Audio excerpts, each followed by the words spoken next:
Sveiki kolegos, šioj serijoje apžvelgsim kalėdinius pirkinius. Mano naujas montavimo įrankis. Susipažinkit, naujas šeimos narys, siurblinis, siurbeliuzas. Jei kartais kažkas sugalvotumėt pirkti kažką panašaus, galbūt jums ir pravers. Kad ir kaip neįtikėtinai skamba, sausio mėnesį padirbėsime ūkyje. Ir atliksim automobilio skanavimą. Nusipirkau štai tokį daikčiuką. Kai rašinėjau šito vaizdo įrašo įvadą, tą, kurį ką tik matėt, lauke buvo +6 laipsniai ir oras buvo kaip pavasarį. Ir viso šito įrašo esmė buvo, kad norėjau jums parodyti, kad dabar sausio mėnesį lauke galima dirbti lygiai taip pat komfortiškai kaip ir pavasarį. Na, matom, kad situacija pasikeitė. Bet kadangi vaizdo įraše vis tiek prisikalbėjau, kad sausio mėnesį dirbsiu ūkyje, tai varom, ką nors ir nudirbsim. Šiandien atliksim vieną iš paskutinių darbų, kuriuos ir buvau suplanavęs šiem metam, tai prisuksim tuos atraminius stulpus prie šonų. Kepurės visur uždėtos, stulpai visi nupjauti, viskas sulyginta. Šitų atraminių pritvirtinti negalėjau, nes neturėjau detalių. Man įdėtumėt netokius. Man įdėjo segmento tvirtinimo tuos apkabas, o ne tas apkabas, kurios reikalingus pritvirtinti tiems stulpam. Nusipirkau. Pirkti buvo tik žalios spalvos. Na, tai turėsim tokį akcentą.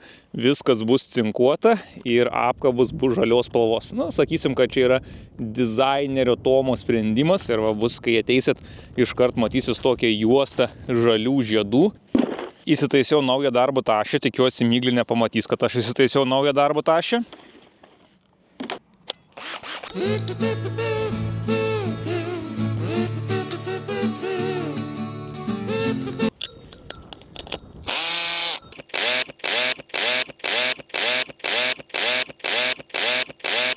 Na, galite vertinti, vieną eilę sukaliau. Tai sukaliau, tai ar nesukaliau, o sudėjau tas apkabas ir sutvirtinau. Tai va, visa eilė tuk sudėta. Pavasarį į žemę tokius kablius dėsim ir tada darysim tokius tempimus. O tvirtumą, pamėginkim. Nu tikrai, norėdamas nepalenksi tikrai. Na, gal dar reikėjo truputėlį aukščiau dėti. Didžiausias tempimas visgi ten teks, ant ten versis. Nu, bet manau, kad palikau normaliai. Kiek čia liko? 1, 2, skaitykit, sprindžiai liko iki viršaus. Tempsim, viską pamatysim. Labai tikiuosi, kad ne per žemai uždėjau ir galiukas neužlinks. Nu, neturėtų. Aišku, bus matyti. Liko tą patį padaryti kitoj pusėje. Laiko užtrunka ir visgi laukia jau ne pavasaris, tai šiandien užteks. Vieną eilę susitvarkiau šiandien, yra šeštadienis. Rytoj ateisiu sekmadienį, susitvarkysiu kitoj pusėje kitą eilę. Reikia būtinai nusipirkti geresnės pirštinės. Turėjau vienas, tai šalta buvo, tai užsidėjau dvigubas. Užšalo spina ir negaliu išeiti iš ūkio.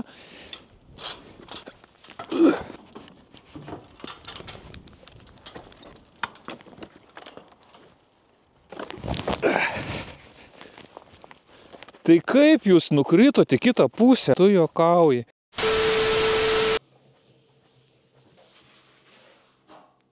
Mano naujas montavimo įrankis Gigabitė G6 kompiuteris. Tai padarysim tokią trumpą kompiuterio apžvalgą. Naudoju jį jau savaitę, taip kad tikrai tam tikrą informaciją galėsiu pasakyti. Jei kažkas tokiu kompiuteriu žiūrit, galbūt jums ir padės. Jeigu žiūrit mano serijas jau seniai, tai jūs visi žinot, kad aš iš savo klaidų nesimokau. Darau vieną ir tą pačią klaidą. Pirkau patį pigiausią variantą, tuomet gailiuosi, kad nusipirkau tą patį pigiausią variantą. Kartais perku brangesnį variantą ir nebežinau, kur dėti tą pigesnį variantą. Arba tiesiog taip ir lieku nusivylęs ir naudoju tą pigesnį variantą, bet niekada nepasimokau. Tai ir šį kartą padariau lygiai tą patį. Nusipirkau visiškai biudžetinį variantą. Truputėlį jį patobulinau po pirkimo. Dar nepatobulinau, bet jau nusipirkau. Kai patobulinti, tai laukiam tų detalių. Su viskuo man šitas kompiuteris kainavo 1200 eurų. Bet kokiu atveju bus tikrai geriau negu buvo prieš tai, nes prieš tai aš montavau tiesiog su štai šituo paprastu darbui skirtų kompiuteriu. Originalūs parametrai čia yra tokie. Procesorius yra i7 13 kartos, 1 TB SSD diskas, GeForce'as GTX 4060 8 GB ir tai, ką upgrade'inau, buvo 16 GB RAM. Su tiek RAM jūs vaizdo įrašo nepamontuosit. Nusipirkau 64 GB. Jie dar neatkeliavo. Kai tik tai atkeliaus, tai iš karto parodysiu jums, kaip pakeičiu, tai dar pafilmuosim, kas yra kompiuterio viduje, atsisuksim viską ir pasikeisim iš 16 į 64 GB. Pliusai. Parametrai tikrai geri, patys suprantate, tai parametrai, tikrai yra neblogi. Tikrai neblogi, sakykim, parametrai neblogi yra. Surinkimo kokybė taip pat priskirčiau prie tam tikrų pliusų. Nėra čia kažkokių tai stebuklų, vėl suprantam, kažkur pinigus reikėjo sutaupyti, nes negali su tokiais parametrais kompiuteris kainuoti taip pigiai. Jeigu jis kainuotų brangiau, tai tikrai surinkimo kokybės prie pliusų nedėčiau, bet dabar įdėsiu. Viršus yra metalinis.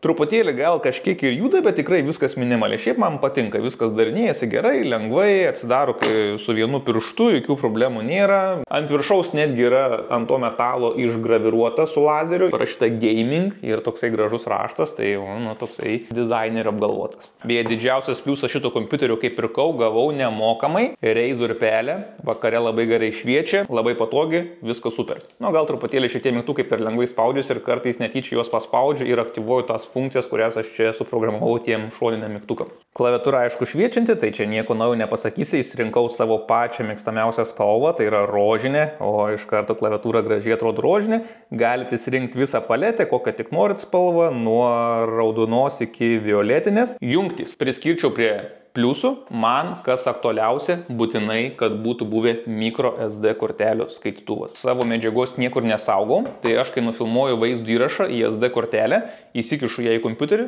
sumontuoju, gaunu vaizdo įrašą ir SD kortelę visą formatuoju ir naują vaizdo įrašą filmuoju jau iš naujo, ant tos pačios kortelės, ant senos medžiagos nieko neišsaugau. Vienas vaizdo įrašas pas mane būna tokios tos taip vadinamos žalios medžiagos ar ne tos grynos surinktos apie 100 GB būna. Tai aš tokios medžiagos tikrai saugoti negaliu. Tai aš gaunu 100 GB vaizdo įrašų medžiagos, iš to 100 GB padarau 10 minučių, tai gaunasi apie 6 GB. Tai reiškia 94 GB aš prifilmuoju tiesiog visiškų nesąmonių, kurių jums rodyti aišku negaliu. Internetų jungtis, USB-A 3 jungtis, tada yra USB-A 2 jungtis viena, 2 USB-C jungtis, HDMI, mini display jungtis. Prie šito kompiuterio mes iš viso galim dar papildomai prijungti 3 ekranus. Tai vieną ekraną prie HDMI, vieną ekraną prie mini display jungties, viena USB jungtis taip pat palaiko vaizdo transliavimą, tai prie tos USB-C jungties taip pat galim prijungti dar vieną ekraną. Galėčiau turėti 4 ekranus su šituo integruotoju kartu pajungtume, tikrai galite ekranų čia pasijungti nemažai, tai va 4 ekranai. Minusai. Tai kokie didžiausi šito kompiuterio minusai? Už tokią kainą, suprantam, kažkur reikėjo taupyti. Negali tokių parametrų kompiuteris kainuoti tik tais tiek. Surinkimo kokybę pridėjau prie pliusų, bet medžiagos, suprantam, yra, čia tokios biudžetinės yra medžiagos, viršui truputėlį to metalo taip yra, bet daugiau, aišku, visur visas yra plastikas. Normaliai, bet suprantam, kad nesitikėkit stebuklų už tokią kainą. Antras minusas tai yra garsas. Garsas čia yra tikrai labai prastas. Tai jeigu nori šitą kompiuterį naudoti su integruotais garsiakalbiais, tai iš karto tikrai perspėju, garso kokybė bus labai bloga. Tai čia turbūt vienas iš didžiausių minusų yra ta garso kokybė, bet vėlgi man tai nelabai aktualu, nes aš naudoju ausinės, visą laiką montuoju vaizdo įrašą tik su ausinėm ir šiaip jeigu su kompu kažką darau, ar žaidžiu, ar šiaip kažką, visą laiką su ausinėm viską darau, nes vis tiek aplinkui yra žmonių, ta žmonių tai miglė. Moteris. Tai man neaktualu. Bet jei kažkam aktualu garsas, tai tikrai ne. Ekranas, suprantam, čia ekranas yra paprastas, neledinis, LCD, IPS, Hz 144, tai bent tiek yra gerai, bet ekranas čia yra, visiškai paprastas, suprantam, nebus tikrai toksai kaip tų gerų, brangių kompiuterių, kur ekranai yra visiškai lediniai, tai čia neledinis. Čia yra LCD ekranas, tai stebuklų iš ekranų tikrai nesitikėkit. Ir dar prie minusų būtų garsas. Tai garsas prie minusų, davus jam truputį apkrovos, labai garsiai pradeda ūžti ventiliatoriai, jisai labai garsiai aušinasi, taip kad jau supraskit, kad garso jisai skleidžia tikrai daug ir su tuo reikės susitaikyti. Suprantam, parametrai čia yra geri, vaizdo plokštė galinga, ją reikia aušinti, taip kad aušintuvas dirba garsiai. Nepriskirčiau to nei prie pliusų, nei prie minusų, bet reikia suvokti, jeigu jūs perkat tokių parametrų kompiuterį nešiojimą, jis nebus nešiojimas. Tai be laido jisai neveikia, kaip neveikia, bet suprantam, kad jisai, aš jeigu pradėčiau montuoti vaizdo įrašą be laidų, tai valandą ir jisai išsikrautų ir išsijungtų, taip kad be laido šito kompiuterių niekas nenaudos. Atsiras žmonių, kurie sakys, tai kodėl tu už tokią kainą galėjai susirinkti stacionarų kompiuterį, jau ganėtinai neblogą, tai, bet aš negaliu, man nepatinka montuoti stacionarių kompiuterius, aš negaliu montuoti atsisėdęs normaliai, kėdę ten taisyklingai atsisėdęs, aš taip dirbti negaliu. Aš jeigu taip atsisėdu, mane pradeda nervas imti ir aš tiesiog turiu iš ten išeiti, aš turiu montuoti įkritęs visiškai į lovą, ausinės susimetęs ten kur nors pelę, nežinau, varinėti ant lovos viršaus. Aš taip dirbu. Visi žmonės esam skirtingi, aš dirbu taip, prie stalo dirbti aš negaliu. Jeigu jums nesvarbi ekrano kokybė ir nesvarbus garsas, tai šitą variantą tikrai rekomenduočiau. Jeigu jums visgi yra svarbu ekrano kokybė ir garsas, tai tuomet taupykit pinigus ir pirkit tokių pačių parametrų, bet jau su geresniu ekranu kompiuterį. Aišku, iškart kaina bent 1000 eurų bus didesnė, bet gausit gerą ekraną. Tai kiekvienas renkasi tai, ko jums reikia. Labai tikiuosi, kad šitas dabar surenderins viską tiesiog greitai. Jeigu surenderintų per 20 minučių, nu gerai, pusę valandos. Per pusę valandos, jeigu man surenderintų mano tą 15 minučių 10 vaizdų įrašą, aš būčiau toks laimingas, kad jūs net neįsivaizduojate. Renderinimo laikas labai svarbus man yra, tai tikiuosi, kad į pusę valandos tilpsim. Nu, duosiu žinot, ar tilpsim pusę valandos renderinimą ar ne.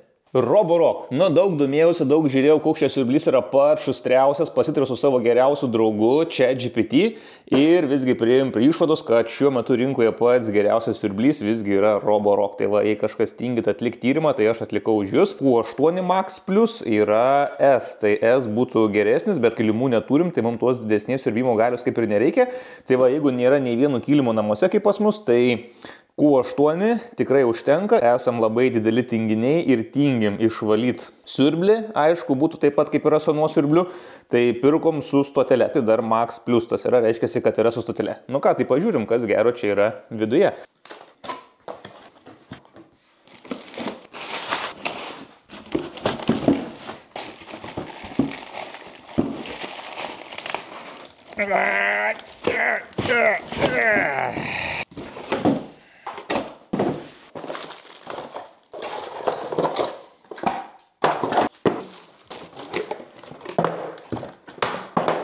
Štai ir viskas, kas buvo dėžiai. Tai siurblys, šiukšlių dėžė, visokie maišeliai, padėklas ir dar neaiškus dalykėliai. Bandom viską surinkti.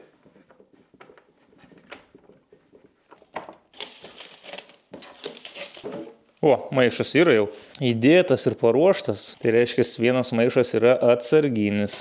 Pirmiausiai dar susirasime appsą. Tai pagal QR kodą pabandom. O, yra.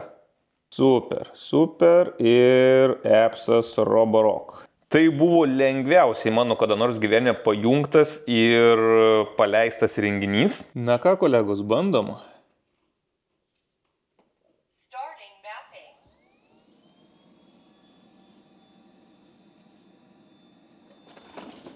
O. Kas čia bus, katiliūzai?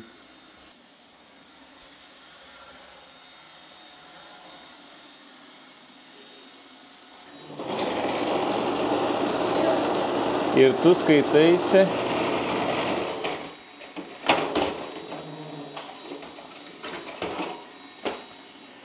Ir tu skaitaisi geriausias siurblys.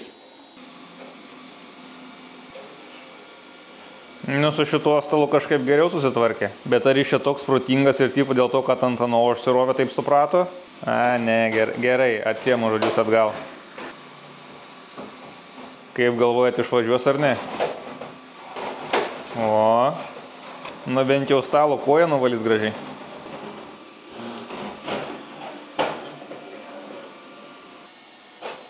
O, draugas susirado. Išrinkau, koks yra kambario pavadinimas ir taip pat kokia yra danga visur, kur plytelės, o kur yra medžio grindys. Tai va taip atrodo mūsų pirmas aukštas. Beje, čia ne tokia forma mūsų namo, o tiesiog ten, kur yra tie balti, tai ten visokie baldai stovi, jisai juos apvažiuoti gali, bet net pažįsta, tai čia, pavyzdžiui, tas stačiakampis didelis, tai čia lova miegamajam yra, kur stovi, tai tiesiog jisai atrodo, kad čia namas toksai su keista skylė viduje, tai ne, čia skylės nėra, tiesiog jisai virtuvinis stovi.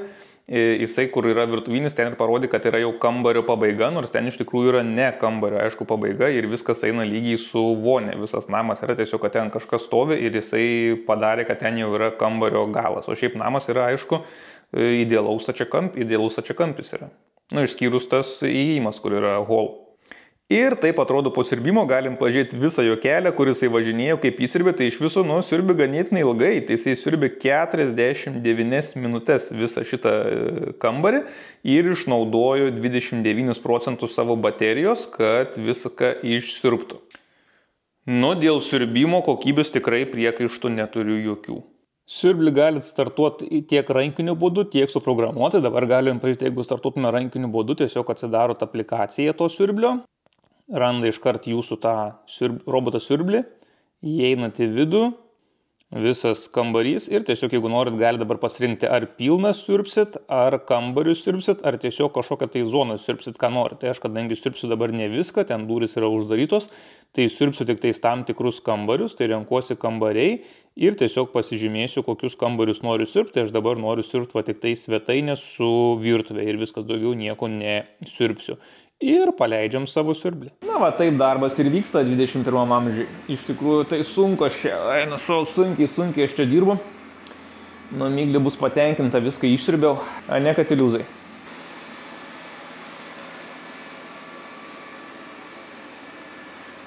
Įvertinkim, dizainas man labai patinka, siurbimo kokybė super, tikrai žinokit, labai gražiai tikrai viską išsiurbė, jokių priekaištų dėl to neturiu. Žemėlapį nusiskaitė labai greitai, labai lengvai, visus daiktus sužymėjo tikrai tiksliai, nei kartų niekur neužstrigo, ten vietoj, kur tuomet užstrigo, jau paaiškinau, nereikėjo padėti, aš ten pats kaltas, kad bėgau jam padėti, daugiau nei kartų niekur tikrai nėra nei užstrigęs, nei pasimetęs, visai išvažiuoja, grįžta. Jokių problemų su juo nėra, nieko jo prižiūrėti tikrai nereikia. Išsiurbi, grįžo, šiukšlę sukrovė čia, viskas pasiliko, suprogramuoji, vėl kada reikia išvažiuoja, grįžta. Šitą tikrai, žinokit, rekomenduočiau, jei kažkas žiūrėsit siurblį, tai šitą variantą tikrai pažiūrėkit, nu man labai patiko. Kol kas tai tikrai jokia ne problema. Nusipirkau štai tokį daikčiuką ir dėl viso pikto profilaktiškai nusiskanuosim automobilį ir pažiūrėsim, kas ten gero. Ir dar atliksim porą tokių modifikacijų, kurios mane truputėlį nervina šitam automobilyje. Vaizdo įrašas išėjo ilgesnis, nei aš tikėjausi, tai automobilio skanavimą, kaip man sekėsi su šito dalykėliu ir ką dar gero padariau, ką automobilį išjungiau ir ką pamačiau, kokie rezultatai.